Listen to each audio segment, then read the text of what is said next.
અંબાજી ખાતે ભાદરવી પૂનમના મેળાની રંગત બીજા દિવસે બમણી જોવા મળી રહી છે અને ભક્તો અંબાજી તરફ ઘસારો વધી રહ્યો છે।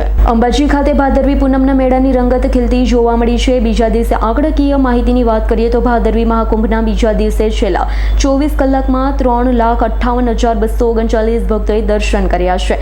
કુલ 2 દિવસમાં 7,29,450 ભક્તોએ અંબાજી મંદિરમાં દર્શન કર્યા છે। ઉડન ખટોલામાં 8,410 ભક્તોએ મુસાફરી કરી છે। બસમાં મુસાફરી કરનાર યાત્રિકોની સંખ્યા 49,136।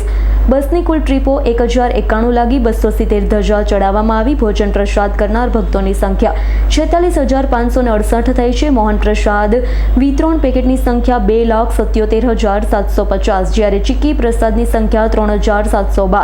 તમામ ભંડારા કેન્દ્રોમાં આવક 25,99,323 થઈ છે। આરોગ્ય વિભાગ દ્વારા 24,917 લોકોને સારવાર અપાઈ છે। બાળ સુરક્ષા 1,587 લોકોને અપાઈ છે।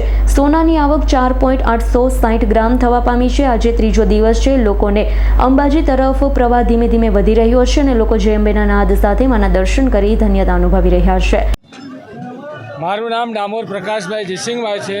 હું મહીસાગર જિલ્લાના કડાણા તાલુકાના ઢીંગલવાડા ગામનો રહેવાસી છું અને અમે આશરે 20 વર્ષથી પગપાળા સંઘમાં આવીએ છીએ અને અત્યારે અમે આ રથ લઈને આવીએ છીએ। રથના 5 વર્ષ થયા છે અને 5 વર્ષથી આ 5 વર્ષ પૂરા થયા એટલે અમે આ 5 વર્ષની આ ધજા માને અર્પણ કરવા આવ્યા છીએ। એટલે અમને જો અહીંયા અંબાજી આવતા બહુ આનંદ થાય છે અને બહુ સારી સુવિધાઓ એવી છે રસ્તામાં કે બહુ આનંદ થાય છે। સંજીવ રાજપૂતનો રિપોર્ટ S9 ન્યૂઝ બનાસકાંઠા। અમારી તમામ માહિતીથી અપડેટ રહેવા માટે જોડાયેલા રહો S9 ન્યૂઝ સાથે।